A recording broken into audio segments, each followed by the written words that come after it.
Let's see here.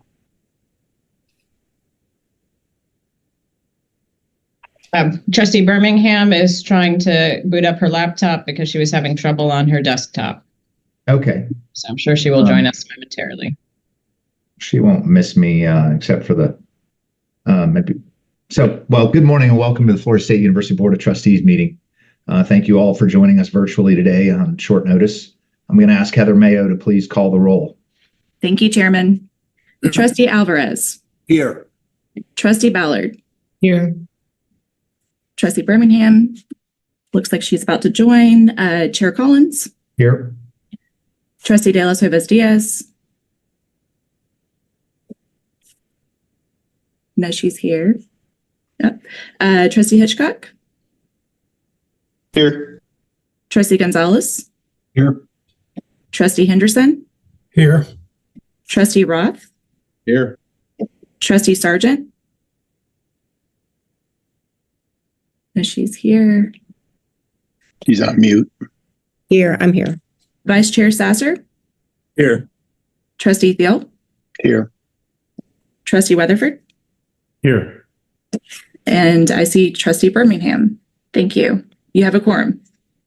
Thank you, Heather. Next, we're going to hear public comments. I'd like to remind everyone to please limit your remarks to no more than 3 minutes to give all those interested an opportunity to speak. Do we have any members of the public who wish to speak today? We do not have any requests to address the board today, Mr. Chairman. Okay, thank you, Mr. Schnicker. Next, I'm going to read our ethics and conflict of interest statement. I begin our meeting with a reminder to board members about our ethics policy and obligations imposed by that policy and Florida law. Trustees are public officers of the state of Florida who are invested with the public trust and appointed as fiduciaries of the university. The Board of Trustees ethics policy that governs our conduct requires us to disclose any conflicts of interest present for any trustee, trustee's family member, or trustee's business associates, as those terms are defined by the policy. Having reviewed the agenda for today's meeting and having had the opportunity to consult with the general counsel and the ethics officer about any potential actual or perceived conflict, does any trustee wish to disclose any matter that may impact his or her ability to discuss our vote on any agenda item? Okay. Well, good morning, trustees, and welcome, Mr. President, and welcome, VP Alford. Thank you all for meeting on short notice to discuss an issue of great importance to Florida State University and Florida State athletics. As trustees, each of us are fiduciaries of the university. As fiduciaries, it is our duty to act when we believe the future of the university is under challenge. I've asked you here today because I believe FSU athletics is under challenge, requiring action on our part.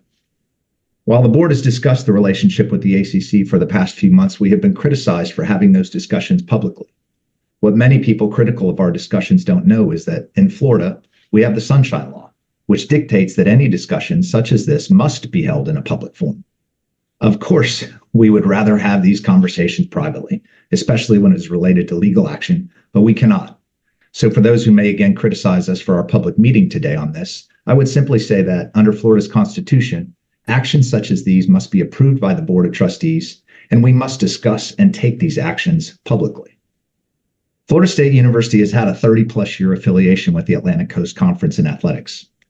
During this time, we have won 3 national football championships, 16 conference football championships, as well as 91 other conference championships in sports, including baseball, basketball, golf, soccer, softball, and track and field.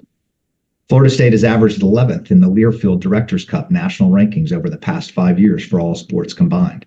And our women's sports have ranked in the top 5 nationally for the last 4 years. Perhaps most unique is that last year, Florida State was one of only 4 FBS programs with a top 10 football program, while also being ranked in the top 20 of all public institutions academically. There should be no debate that our brand, media value, and competitiveness across all sports are among the very best in collegiate athletics. When FSU joined the ACC in 1991, the gap in revenue between teams in some of the then Power 5 conferences and the ACC was less than $7 million annually. Florida State has always been able to overcome any such deficits through internal fundraising to make sure its programs are funded at elite levels. In fact, if you took the value of the various conference TV contracts out of last year's athletic budgets in the NCAA, Florida State's budget was the 7th highest in the nation. Unfortunately, at the same time, Florida State's annual payout from the ACC is the smallest in percentage of any school's overall athletic budget in the conference. Next year, the funding gap between the ACC and the two other conferences will grow to over $30 million per team per year. It's one thing to fundraise and make up $7 million. It's another entirely to annually make up over $30 to $40 million. As an institution, FSU cannot be expected to sit idly by while this gap grows. Or, as one of the other athletic directors in the conference said earlier this year, stop barking, pay your exit fee, and wait 13 years for your grant of rights to be up. I think everybody involved at Florida State expects much more from this board than to follow that advice. General Counsel Egan and our outside attorneys have been reviewing the ACC's grant of rights and other ACC ESPN-related documents for well over a year now. Agents of the university have made several trips to the ACC's offices to fully review and understand these documents. While we were reviewing these various documents, we stepped up discussions with the ACC regarding how it could and should increase revenue for its most valuable brands. We've pushed for unequal revenue distribution based on media value to the conference, and I can safely say that but for Florida State and a couple of other schools, the ACC would not have created the recent success initiatives for football. Today, we've reached a crossroad in our relationship with the ACC. We are faced with the fact that the ACC is locked into a deteriorating media rights contract at revenues far below other conferences. The ACC leadership is also not interested in further negotiations on unequal revenue sharing or larger success initiatives. More recently, the ACC voted, over Florida State's objection, to add 3 new teams that add no additional pro rata media value to the conference. In fact, these additions will more than likely reduce the per-team payouts from the conference after the next contract is executed. At the same time, the ACC has the most draconian financial withdrawal penalties in college sports, put in place over a decade ago to keep schools from withdrawing. I don't use draconian flippantly. Today, while the ACC bylaws and constitution still allow for withdrawal, this ability is nothing more than a mirage, as it would cost any member over $500 million in direct fees and lost revenues today to leave. These penalties were put in place over a decade ago. The grant of rights was put under lock and key at the league office, and only when the financial underperformance got large enough did schools start to request to view it, ask meaningful questions, or begin to ponder its legality. I believe this board has been left no choice but to challenge the legitimacy of the ACC grant of rights and its severe withdrawal penalties. None of us like being in this position, and I know the president and our athletic director don't like being in this position. However, I believe that we have exhausted all possible remedies within the conference, and we must do what we believe is best for Florida State, not only in the short term, but in the long term. People outside of FSU may suggest that we are taking action now because of what happened in the College Football Playoff Committee's selection of the Final 4 teams. They will say that we're just bitter and we want retribution. First, I would say that leaving Florida State out of the playoff was absolutely wrong, a travesty on college football, and an insult to FSU's players and coaches, as well as the ACC. Second, I would say our actions today are less about the events of the last 2 weeks and far more about the actions of the ACC leadership over the past 10 years and what confronts FSU and the ACC over the next 13 years. All of you received the final version of the legal complaint a few days ago and have had individual briefings in the last couple of months. Today, we're going to hear from our outside legal counsel, Greenberg Traurig, represented here today by Mr. David Ashburn. Mr. Ashburn will go through the main points of the complaint and the individual counts in the complaint and answer any remaining questions that you have. David, thank you for being with us today, and thank you for your firm's work on this over the past year. I'm going to turn it over to you. Thank you, Mr. Chairman. I am David Ashburn, the managing shareholder of the Tallahassee office of Greenberg Traurig, and it is truly a privilege and an honor to work with you all on this difficult and challenging matter. The chairman, I think, laid things out extremely well, that this is not a recent reaction. This is a matter that's been building for some time now, and I'd like to spend just a couple minutes going back through that. First off, a fundamental background to this matter is that the ACC has a constitution and bylaws, and is also in court filings made commitments. It's committed to generate substantial revenues, to foster quality competitive opportunities for student athletes and championships, to maximize athletic opportunities, and to be at the forefront in athletic achievement. And unfortunately, the ACC has failed in all those respects. The ACC and ESPN first entered into a media rights agreement in 2010. In 2011, at that time, there was no withdrawal penalty. In 2011, the ACC amended its constitution to impose a withdrawal fee of 1.25 times the AC's annual operating budget. Put that in the Constitution, and it purportedly made some estimation of what the damage to the conference would be were a member to leave. Pretty quickly, in 2012, ACC and ESPN renegotiated some of those terms in that 2010 agreement. It only addressed Tier 1 rights, and it put in place a payment of approximately $12 million per member in place for 15 years. The only increases were to be a 4.5% annual increase, made no allowance for any type of market condition change, and stuck the ACC with that level of payment. Pretty quickly in September 12 of 2012, the ACC again amended its constitution. This time they increased the withdrawal fee by 240% to 3 times the actual operating budget. There was no pretense, no argument about how this supposed damage to the conference had increased by 240% in just a year. But nevertheless, that number was imposed. Even at that number, which in practice, given the ACC's budget at that time, was over $52 million, that was not enough to keep Maryland from leaving the ACC to join the Big Ten. The ACC reacted very quickly to file suit against Maryland, and that suit is where we have some valuable information in terms of the ACC acknowledging its contractual rights, and more importantly, the court acknowledging and specifically labeling the withdrawal fee as a penalty. And that's going to be important for reasons we'll discuss in our counts of our complaint. In 2013, the ACC adopted the grant of rights and also made it effective through 2027. Unlike the withdrawal penalty, the ACC did not amend its constitution to put the grant of rights in place.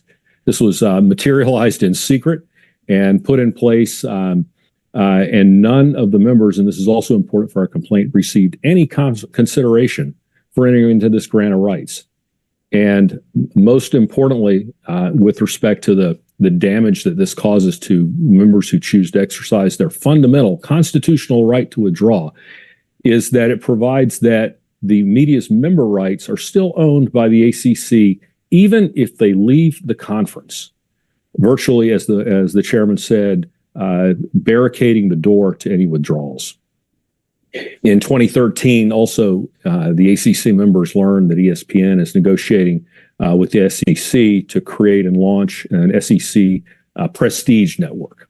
The ACC and its consultants, at the request of the members who also wanted to have a prestige network, made the case to the ACC that such a network should be developed. At this point, we're already 7 years behind the Big Ten, which had had a prestige network since 2006. That SEC ESPN effort culminated pretty quickly in a prestige network for the SEC, and that launched in August of 2014. In the meantime, in June, the ACC and ESPN entered into a second amendment of the 2010 ESPN agreement, and it also encompassed only Tier 1 rights. It did include a non-binding framework for the ESPN launch of the ACC network. Once again, the ACC is getting something that's non-binding and not a meaningful consideration.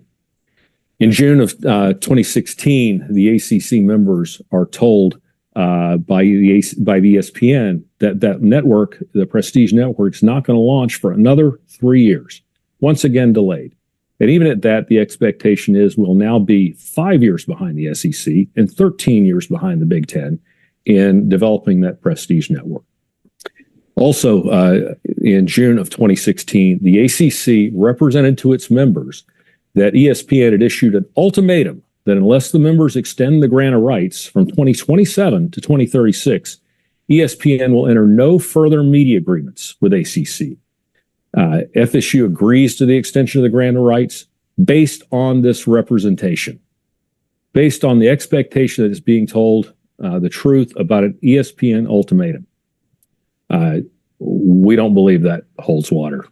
In July 2016, the ACC and ESPN did replace the 2010 ESPN subsequently amended multimedia agreement and entered into new network and Tier 1 and Tier 3, meaning the Prestige Network agreements. Under those agreements, the ACC does not get better payments for its Tier 1 rights. Instead, the ACC locked its members into rates negotiated in 2012 through 36, 24 years. So the ACC is stuck with the same revenue package for 24 years. In the meantime, the other Power Four conferences have negotiated far more lucrative media rights agreements with shorter terms. In fact, both the Big Ten and SEC agreements with ESPN will terminate 2 years and 4 years prior to that 2036 expiration. Importantly, that right to extend the contract from 2027 to 2036 is unilateral for ESPN. In other words, we're locked down. We have no, as a conference, ability to go out and negotiate any better deal with anyone else until we find out if the ESPN is going to exercise that 9-year option. And so we have actually no guaranteed payments during that period.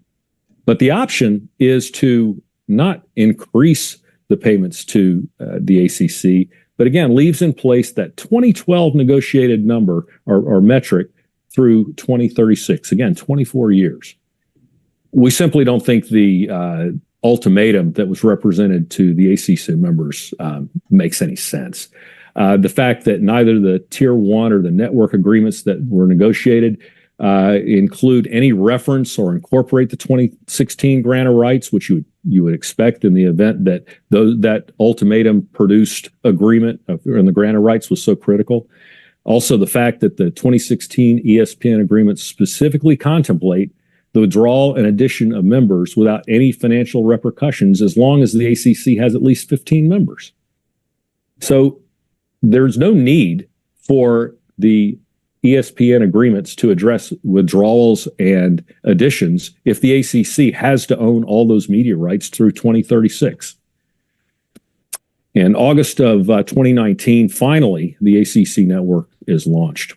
That triggers a requirement that the ESPN exercise that 9-year option within 2 years.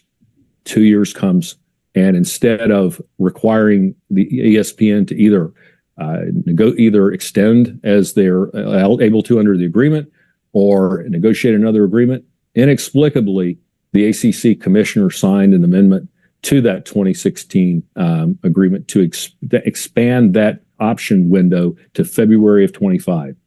The ACC and its members got nothing, no consideration for agreeing to that additional time to exercise that what we believe to be harsh expansion.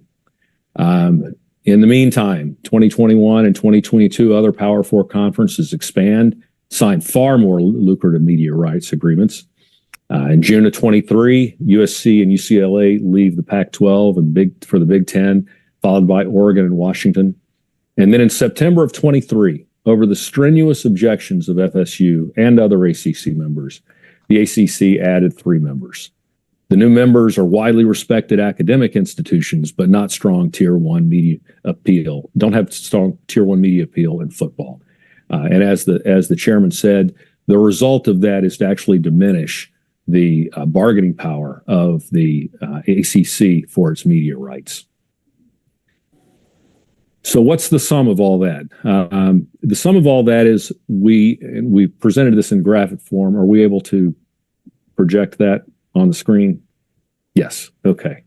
All right. The sum of all that is depicted in this chart and graph.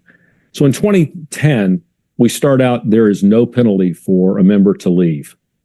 In a short couple of years, it goes to over 21 million, then to 52 million. And I think it's important here to note that what's the constraint on the increase of that penalty at 3 times the operating budget? None. We see none. The ACC could substantially expand its budget and then take the position that that penalty is even greater. Then we come to 2013 with the grant of rights, which essentially locks up the members' rights. And if at that time you had determined what the penalty package would be to a withdrawing member, it was over $234 million.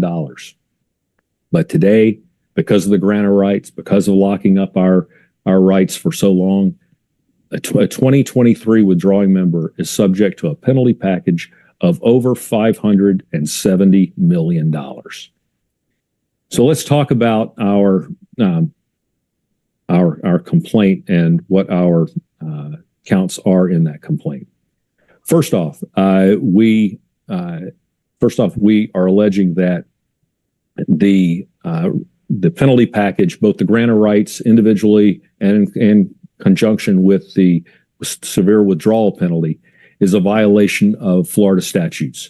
Under Florida law, agreements in restraint of trade, and these certainly are in restraint of trade, given that we have no ability to exercise a fundamental right of withdrawal, they don't fit any exception that's in the statute.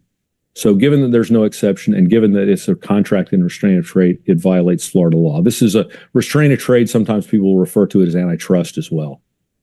The second count we have is that this is an unenforceable penalty. Both the grant of rights individually and the severe withdrawal penalty are collectively an unenforceable penalty. Under the law, parties can agree in advance in their contracts to estimate what damages would be in the event of a breach. And you've often heard the term probably liquidated damages. And that's intended to approximate what the harm is to the party is harmed by a breach of the contract. What you can't do is you can't put in place a penalty that bears no relationship to the harm caused. Courts give a little bit of leeway on these things because you're estimating something early in time. But this blows far past any notion of harm to the conference.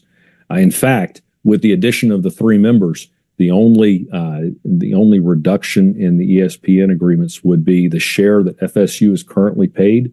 If FSU were to withdraw, would simply be that. The ESPN would still pay those per member amounts that they're already paying. In fact, that's what we saw with the addition of the 3 members, which those 3 members who had been passed over by other conferences have now agreed to portions of their rights fees will be distributed among the members. In the case of one of the joining members, they'll actually forfeit all of their rights, all of their media revenues to the conference. So we believe it's an unenforceable penalty. It's important to note that the unenforceability of the penalty drives that number to 0.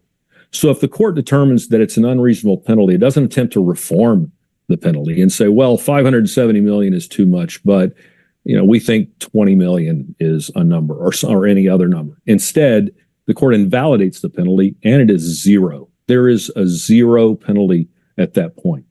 So that's an important part of that claim. Next is a breach of contract claim.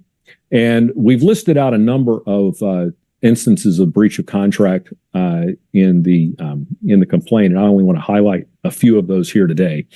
And again, the contract is the Constitution and bylaws of the ACC, as long as they're acknowledged contractual commitments to its members.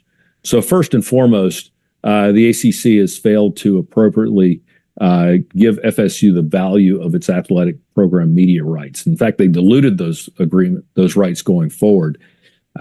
Also, they amended the 2016 Tier 1 agreement without securing the approval of 2/3 of its directors as required by ACC bylaws.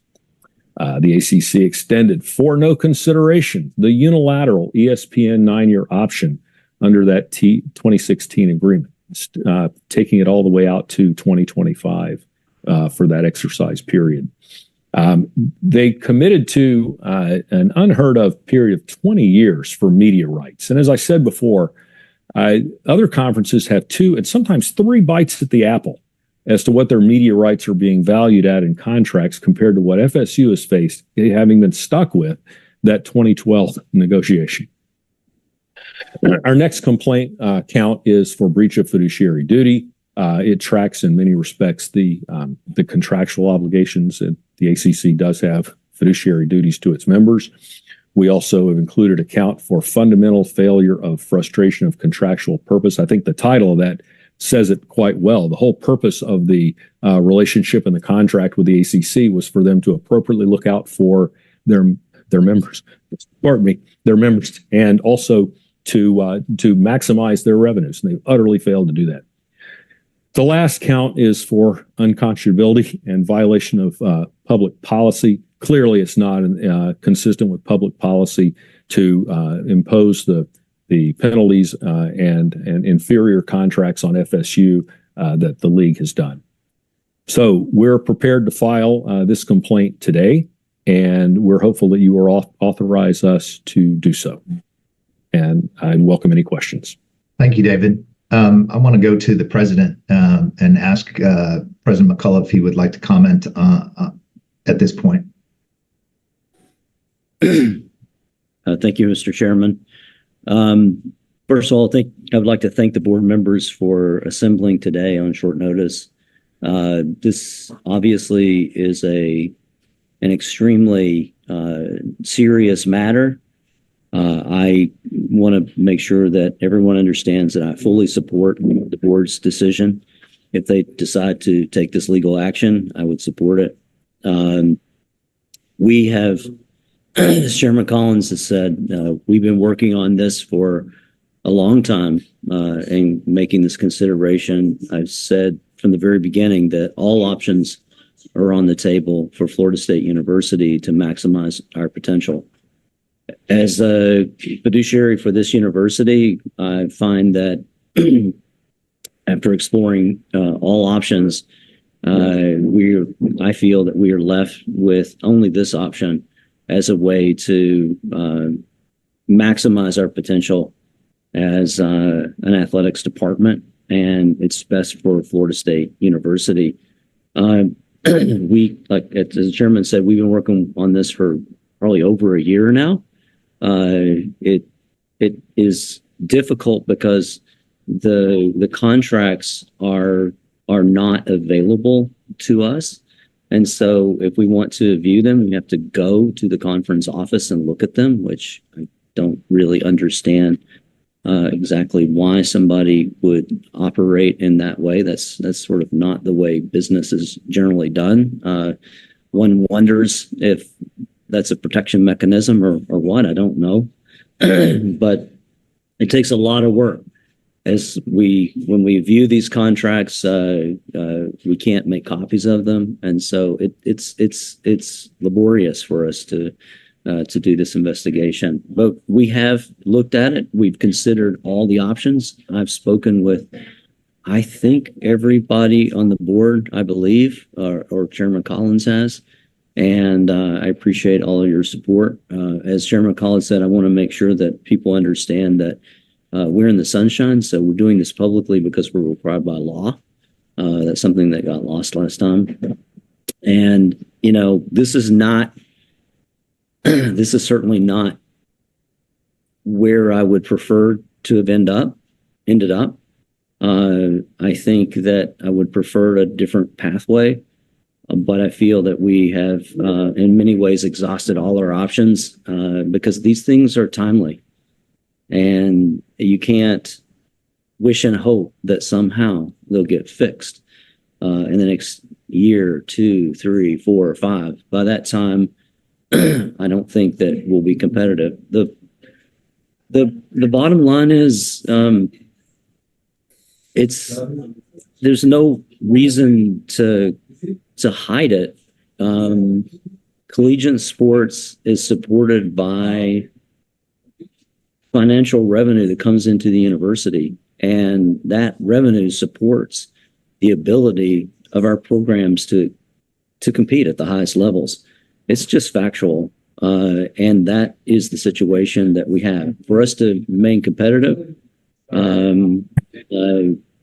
I think maybe in 20 years, I think we've obviously shown that we can compete with the best of them. We were 13-0 and we're denied a CFP spot. Obviously, we did our part, but we missed the CFP Invitational.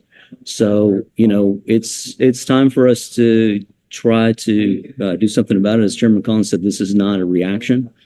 This is something that we've done a lot of due diligence on. We've spent a lot of time looking at it very carefully. We've considered all the aspects. And at the end of the day, as David so wonderfully presented to us, we don't have, it's not reasonable for us to freely decide the fate of our athletics program. And without that, that means we're essentially bound by this onerous penalty, which was created completely superfluously by the ACC. So I thank you all very much for all you do for the university. I wish that we were at a different position and a different place, but we are not. And we need to do what's best for this university and for our athletics department. Thank you, Mr. President. AD Alford, would you like to comment at this time before we go to Q&A? Yeah, thank you, Chairman, and thank you, President, for your comments, and Chairman for your opening comments. And thank you, Councilor Ashburn, for a very well-prepared presentation. Appreciate all your hard work on it. As I sit there and listen to it, some of it we had discussed, some I hadn't heard before, and it really points to the mismanagement of previous conference administration in stewarding future finances for our best interests. It became very clear. The future of college athletics is really at a crossroads. I think Chairman and I talk about that a lot. President and I talk about that a lot. Whether it's known media contracts that present financial challenges or proposed recent changes by the NCAA that's going to impact everyone in this industry's operation budgets moving forward. Here at Florida State, we have to evaluate all of our options and make decisions here that are going to have a 10, 20-year impact on us. And some of those we don't even see or feel in the immediate effects of it. But as I sit here, this isn't a relationship decision or an issue at all. It is a simple math problem, a very clear math problem. And it's an extremely difficult institutional decision, but us completely support the board's vote. Thank you, AD Alford.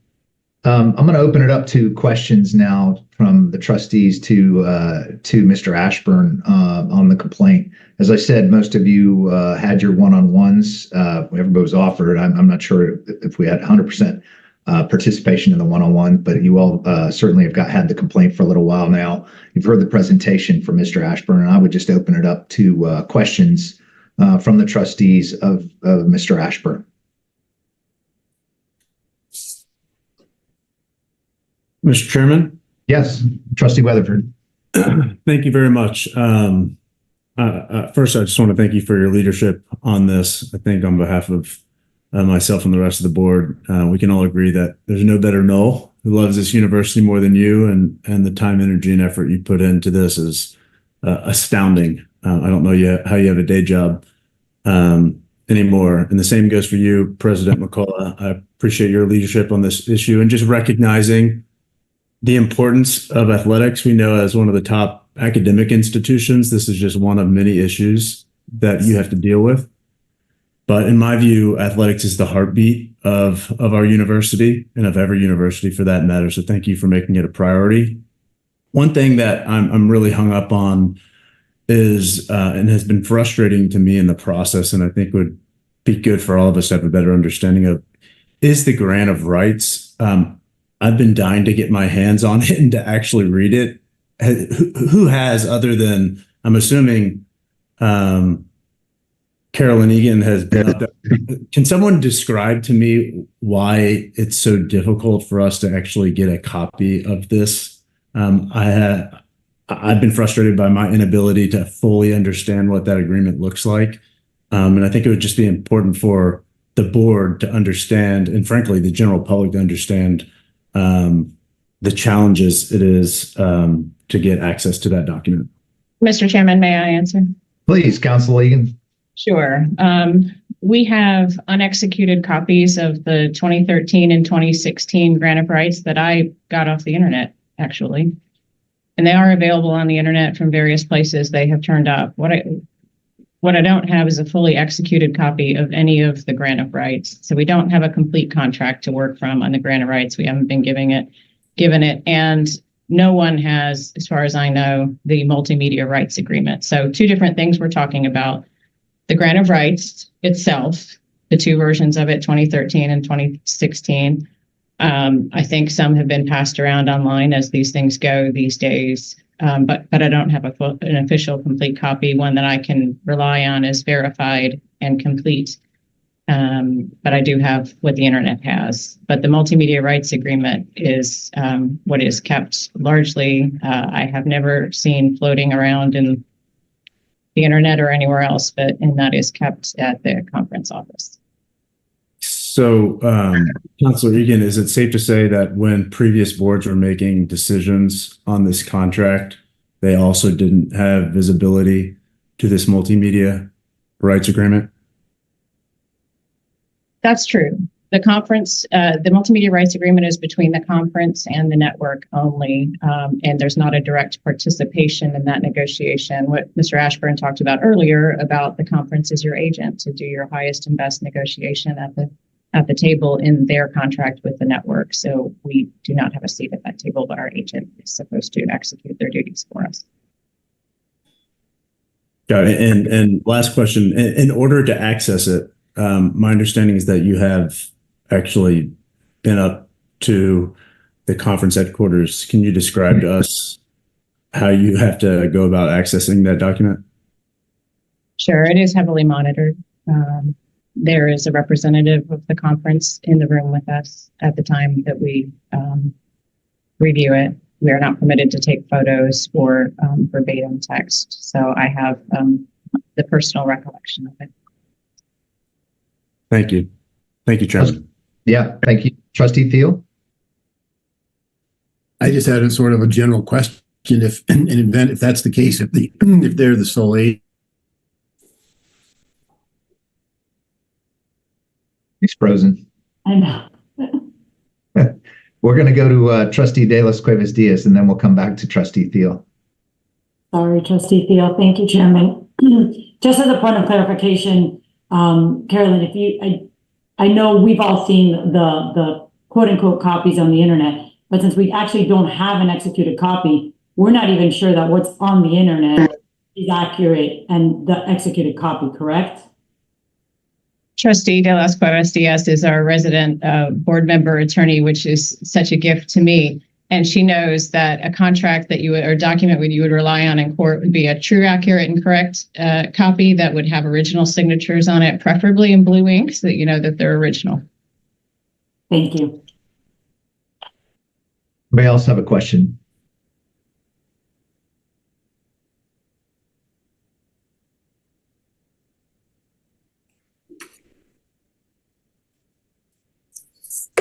Okay. So, David, if you would walk us through the next steps. So let's say that we approve this filing today. Talk to us about the timeline. Sure. So the next step is immediately following this meeting, we're prepared to file the complaint in circuit court in Tallahassee. Since you're represented by counsel, you're actually required to file electronically, which is what we're doing. Just court processes being what they are, we will get an email acknowledgement today of the filing, but it's at least probably likely that the case will not be assigned a case number and not be available in the court's website until possibly the day after Christmas. But nevertheless, the next step is we will serve the complaint. I think it's reasonable to expect we can hopefully find some cooperation in the ACC actually receiving service of the complaint, as opposed to having a sheriff have to deliver it. Hopefully their counsel will accept service. They will then be required to file a response to the complaint. I don't want to speculate as to what their legal strategy will be, but that sets in motion the litigation process where we have the opportunity to gather additional information, request and obtain actual copies of agreements that we otherwise have to go to the ACC office to eyeball, and then have the opportunity to review those. And then it's hopeful, I think, that we can have some meaningful discussions. I think it's reasonable to expect that other schools are going to read this story and the complaint that some of them may have read before and or understood before, and some may not. So I can't speculate as to what those outcomes will be. But we have not asked for any immediate relief from the court. In other words, there's not going to be a preliminary injunction hearing or anything of that nature that we request. We're simply going to pursue the normal course of litigation, and depending on how that goes with the cooperation we get from the other side, again, requesting documents, providing documents as requested, and moving forward. Trustee Thiel, I see you're back. Did you want to try again on your question? Yeah, I apologize. It's really a simple question. It just makes it clear in my mind. As agent, then there's a clear fiduciary duty that a conference would accept in that position. Yes, we believe so. And in fact, the ACC, that is part of the issue. I appreciate the question, because certainly it's reasonable for FSU and the other members to rely on the conference to fulfill its fiduciary duties, to obtain proper expertise and consultants. They retain them. We relied on their representations. As I mentioned before in my discussion about the ultimatum, we certainly relied on the truth of those representations. And so we do believe there was a breach of fiduciary duty in several instances that we talked about. Thank you. Anybody else have any questions or comments? Chairman Collins, I just want to say that, the internet's a wonderful place. And when you read the comments, I just want to reiterate what you said. This is not retaliatory. This is something that has been thought out. For those of them that forgot the memory of our meeting in August, this was discussed before anything had ever happened. And, in a perfect world, obviously being the lawyer, we would love a negotiation, but that wasn't afforded to us. So we are doing what's in the best interest of the university at this moment. But it's not a easy decision. It's not one that we haven't thought of.